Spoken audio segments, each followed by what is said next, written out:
course of the weekend, on Saturday to be precise, the Minister of the FCT, Nyesom, and the Governor of River State, Governor Fubara, had a meeting with the River State Elders Council. Now, this meeting comes amidst a lot of drama and action that's happened in the state recently, the sacking of the commissioners, the reinstatement of the Governor of River State, and many people are wondering if this really signals Uhuru in River State, and that focus can now be placed on governance as opposed to the political drama that's happened in the past year.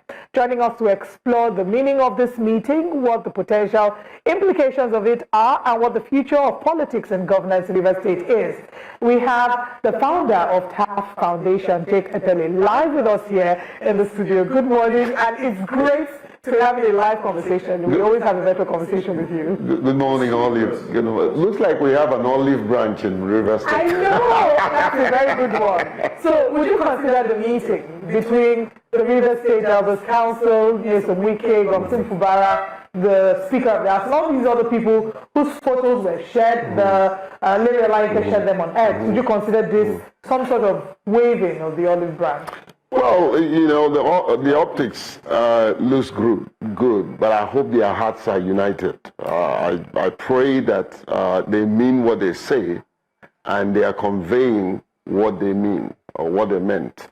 However, we want to see real peace play out. We want to see governance at its best. We want to see unity between the legislative arm and the executive branch. I think that's where we keep having problems. We want to see true patriotism, statesmen, you know, people that can truly carry the progress of the state, and so that we can begin to see the dividend of democracy. Like I always say, it's not about these people. It's not about these personalities. It's about the people of River State. We've gone too much. We've suffered so much. We've taken a lot. I think it's time for us to come together, speak one voice, and get things going so that the common man can breathe. Dr. Pele, you did talk about the optics. They look good, but is it really a piece of the heart? And that leads me to my next question. The governor, Fubara, just sacked all his commissioners and appointees, and people have been questioning since his return to Government House in Port Harcourt that is this really the man that was sworn in 2 years ago? That is it a different person now, having been suspended? So what do you make of the sacking of the commissioners? Is this something that is necessary? And the new commissioners that he will appoint, is it really coming from him, or their hands that we can't see? Well, behind the scenes. I think you described it right. There may be hands that we can't see. The voice we hear is the voice of Jacob, right? The hand looks like the hand of Esau. The problem is this, and now I'm going to speak because I come from the same place with Fubara, so I can say he's my kinsman and my brother, although younger. Okay, but he's still my excellencies. However, the point is, the people that have been sacked, you know, I feel for them, because these are people that supported him. These are people that were there for him. The reason that they were sacked is can only be said by Fubara. However, we have to understand one principle when it comes to appointment. The servant, the one who serves at the pleasure of the executive. So the governor has the power to hire and fire. Okay. However, how these ones are playing out, there is a political undertone. There's no doubt. There's a possibility that somebody somewhere is sitting and saying, look, I need these guys out. But does this speak to a lack of transparency in government communication? Because as indigenes of River States, as citizens, you deserve to know the reasoning behind every government action. And yes, the people deserve some sort of accountability. So why isn't this public knowledge? Absolutely. I think it's in the place of the governor to, I think he did in his address, say that they've served well and probably he wants other people to come and serve. But there is a political undertone that you and I cannot analyze and describe. However, the guiding principle is that whoever is appointed serves at the pleasure of the president or the governor. So he has what it takes to hire and fire. So he's done that, but he owes us explanation. And I think in his, maybe in a small way, he has explained why he decided to let them go. So we should dig in a little bit into that, why he decided to let them go. In February this year, we did get a Supreme Court judgment that affirmed the Martin Amewule-led government, led House, and of course invalidated the Victor Okojombo-led one. Part of the explanation might be, or has been, some of the explanation we've seen, the fact that these cabinet members were, of course, approved by the Victor Okojombo-led House. And if the Supreme Court then says that that's not a valid House, that would automatically mean that any decision made as a result of that. So it's basically you putting something or nothing and expecting it to stand. Do you think that that argument will hold water, saying Victor Okojombo was invalidated as a speaker, so anyone he approves automatically is invalidated by that move? Well, I think seems to be the only governor in this country that obeys court judgment. There are people that don't care, no matter what you say. But yes, you have a point. That could be. But also that leaves us to a very important conversation, and that conversation is what happens to Victor Okojombo and the rest of the two and the other three. I think they shouldn't be touched. I don't think they should leave the Legislative Assembly. They served their time, they served their purpose, and they shouldn't be witch hunt. So what then happen? We can't have Victor Okojombo, Martin Amewule. No. Well, if you go by the judgment, we only have one speaker now, and that is Martin Amewule. So we should move on. No Victor, no vanquish. No Victor, no vanquish. So what then will happen to these other people that you've asked? I don't think is there going to be space for them. The governors, the commissioners, and then the former speaker. Come on, only politicians know how to compensate themselves. You don't know what has happened behind the scene.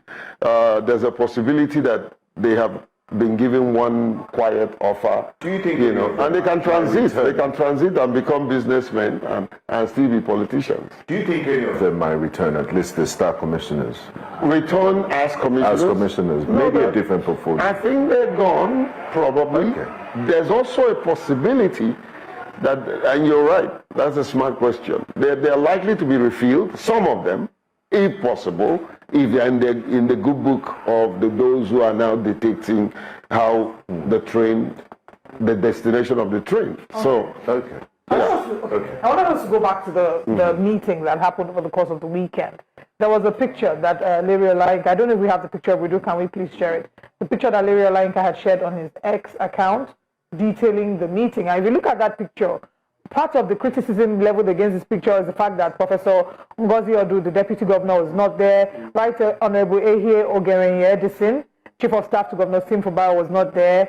Some people mentioned that Peter Odili was not there, and they wondered, they said, yes, and they wondered, they said it looked in some measure that this was leaning to one side, tilting to one side, and that what is happening is that the whole idea is to maybe alienate all those who supported Governor Fubara. Is that a likelihood? I mean, it's not an impossible scenario. However, as a communication expert, I didn't just look at the picture. I looked at the non-verbal communication, what he's saying.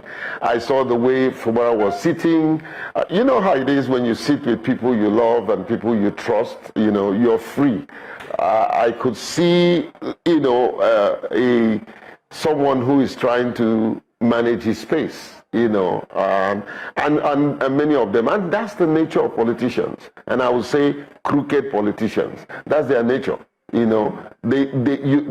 tell you one thing, they mean another. Their hearts is not in sync with their lips. That's the politicians we have. It's not supposed to be so.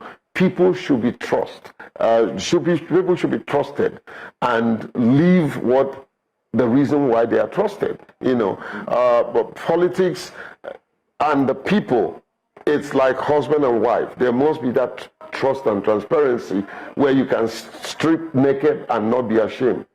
So that's just what is playing out. I pray that the optics that seem good would convey the thoughts of those in the picture. Because Siminalai, Wike, both of you need to understand that the people of River State have gone through too much. And this is the time for true governance to emerge and the dividend of democracy so that the people can benefit from who they elected to lead them. Let's track back a little bit and look at the stewardship of the sole administrator. But I would take this question after the break. We'll break, and when we come back, Benga will take his question.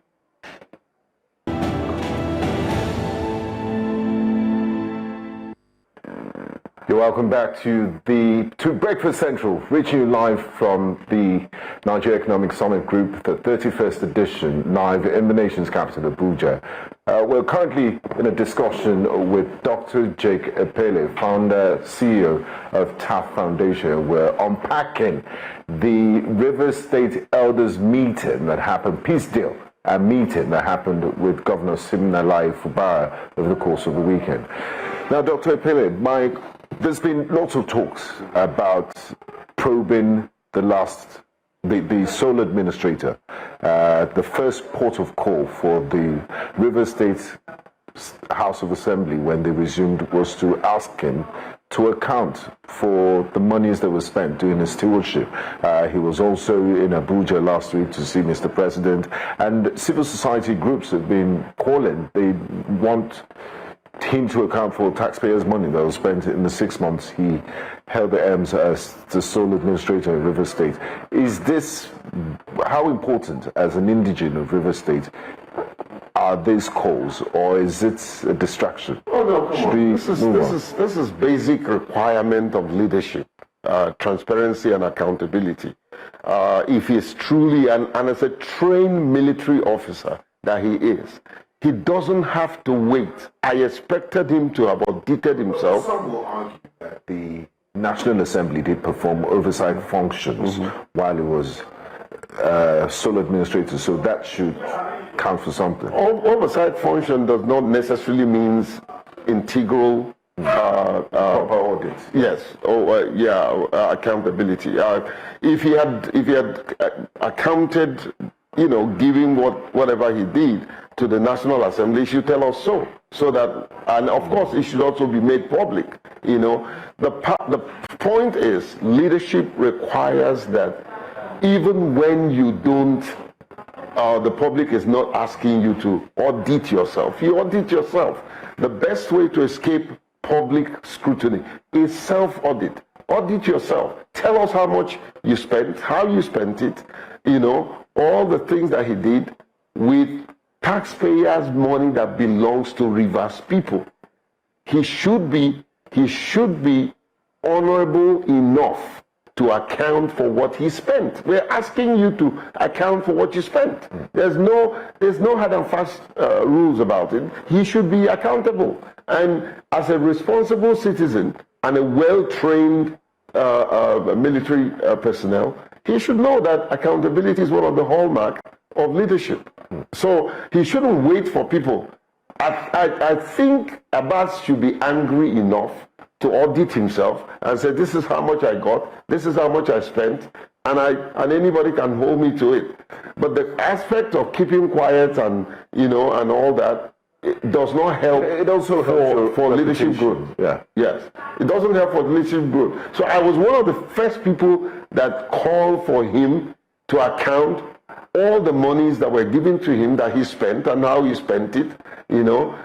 Throughout his period, there was no meaningful progress, no meaningful project. So he should be held accountable, and he should account how he spent not only the taxpayers' money, but all the money they borrowed from the bank, all the money that was released from the allocation fund. He should be accountable. But in fairness to the sole administrator, his mandate was to keep the peace, not to build infrastructure. Don't even go there. He was totally, absolutely illegal. Yeah. Okay. He had no mandate. Mandate from where? Mandate from the president.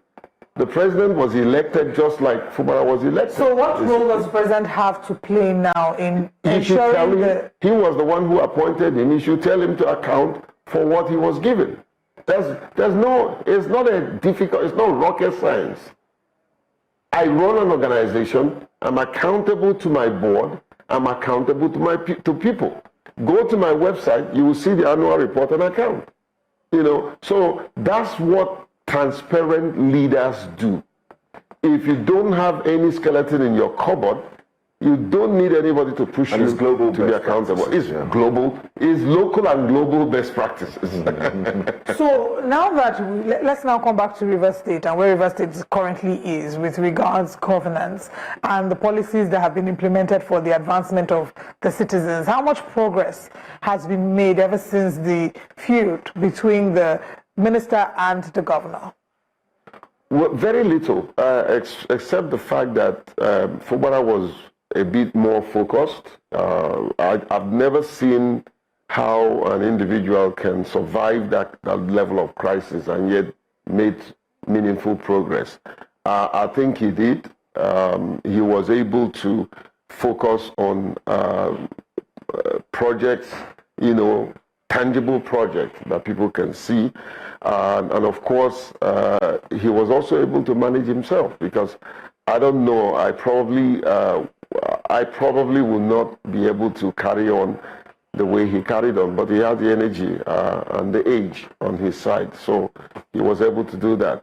The people were, as a matter of fact, Olive, is the people that suffered the most. We lost a lot. We lost a lot of time. We lost a lot of progress. We lost a lot of security situation. It was too much to handle. But thank God we're where we are right now. Sometimes the best emerges from the worst. But worst that doesn't. They say whatever that can't kill you will make you stronger. Yeah, but that's what it is. And the projections for where Rivers State is going to from here, now that there seems to be peace between the warring factions. Well, I'm not a pessimist, but I'm a bit concerned because politicians being who they are, I hope that there will not be pound of flesh kind of demands. And if that happens, we're likely to go back to the same scenario. But I pray that will never happen. I believe that this is a lesson for the FCT minister, for Fubara, for the legislative arm, that, hey, you can't twist the situation for too long. You can't hold the people for too long. One day there'll be resistance. And I think this is the time for them to allow peace to truly reign. Now, Dr. Epele, as we wind down on this conversation, as we wrap up, I need to prepare your mind for this question. I know you don't have a crystal ball in front of you. And number two, you are not in Governor Siminalayi Fubara's head. So this is my question. Next year is a penultimate year to a general election. We know how politics work in Nigeria. And when we came into the Federal Capital Territory, the amount of billboards and political activity that we saw, you would almost think elections are next week. And Governor Fubara has lost 6 months. What can he do between now and next year? Because politicians will get into full election mode. Should he just be a one-term governor? He came and served and he left, or try to, because that's another layer of distraction and politicking, and ordinary Rivers people might suffer as a result. So what's your advice as a kinsman and a communications expert? What do you see happening in the next year? Well, let me practice a bit of telepathy, getting into the hearts of mind of Fubara. Fubara is not that ambitious. He's not. Hopefully, he will, maintain the course and seek for a second term. The powers that be might decide that they don't want him back, but I think they're beginning to see the light at the end of the tunnel, because Fubara has a great deal of supporters. I am amazed by the kind of people that came out, how market women left their stuff and it should be the powers that be. It should be the people of River State. Well, politicians can be parochial. They don't know that, they think that they are the power block. They don't know that people are the power block. And so we're going to find out a scenario where there will be a call for Fubara to stay put, and the way the pendulum is swinging, who knows, he may openly decamp to APC. And if that happens, that's the end of the game. We really don't know how things will turn out, and we won't be surprised if that happens. I saw his Independence Day speech where he congratulated the president and then the people and everybody. Under the comment section, you could see people saying, hey, he's congratulating the president, of course, because he's sort of been boxed in a corner. But only this is the first time I'm seeing another political party candidate or somebody who is in praising an opposition. It can't be the first time. I think Minister Nyesom, it's not the first time. It's not the first time, but it amazes me. Right. How normalizing exactly. And it's not good for our politics, because whenever opposition. if there's no opposition, then it's a one-way ticket on the way to a one-party state, and we don't want a one-party state. Well, we have to now connect with Lagos studio. Dr. Jekepele, thank you for joining us this morning. We wish you and the people of River State all the best. We really want this to be peace for real, not just optics. And because at the end of the day, I hope the National Economic Summit will be as inclusive as I expect. Yes. We didn't have time to talk about that, but I can come back and we'll talk about inclusive business. We'll look forward to having that. Right.